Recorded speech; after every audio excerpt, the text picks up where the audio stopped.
Hi guys. Okay, so just shooting this room real quick to show you.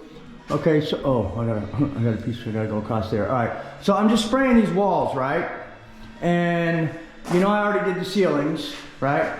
So what I did is I took a piece of 9-inch masking paper, and not the 12-inch, but the 9-inch, because I just need a little bit to go around the ceiling, and I'm gonna spray the ceilings. I'm sorry, to go around the ceiling so I can spray the walls. You'll notice on the baseboard, I just put a piece of tape to cover the baseboard because I'm shooting white, okay? So I just put tape all the way around to cover my trim. Because I am shooting this white and the trim is white. So it won't be a big deal. Pretty easy.